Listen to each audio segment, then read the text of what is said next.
আসসালামু আলাইকুম। হেমায়তপুর বাস স্ট্যান্ডের ফুটওভার ব্রিজের উপর থেকে ভিডিওটা করা। এই পথ দিয়ে আমি প্রায় আসি, আর প্রায়ই এই দৃশ্যটা আমার চোখে পড়ে। দেখুন, এইখানটায় একদম খালি, একটা দুটা গাড়ি এখানে দাঁড়ায়, সেই গাড়ির জন্য পেছনে লম্বা জ্যাম লেগে যায়, যেখানে ট্রাফিক পুলিশও আসলে কন্ট্রোল করতে পারে না।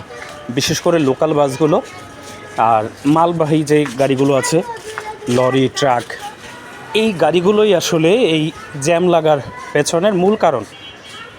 দেখতেই পাচ্ছেন লম্বা লাইন, শত শত গাড়ি, পরিবহন, লোকাল, পণ্যবাহী সব ধরনের গাড়িগুলো আসলে এখানে আটকা পড়ে যায়।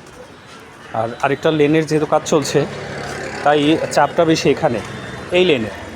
আর অতীতেও দেখেছি দুই লেন যখন চালু ছিল তখনও আসলে এরকম জ্যাম লেগে থাকতো। তখন লেগুনা, আপনার লোকাল বাস, তারাই জ্যামগুলো লাগাতো। আমি নিচে থেকে যখন এই দৃশ্যটা দেখালাম, কিছুটা বোঝানোর চেষ্টা। এই যে গাড়িগুলো দেখছেন, পেছনে কিন্তু লম্বা লাইন, তারপরও স্লো করে এরা পেছনের গাড়িগুলোকে ছাড়ছে না। ওই যে যাত্রী উঠাবে, নামাবে, কিংবা বামে ঢুকবে, ওই পিছনেরটা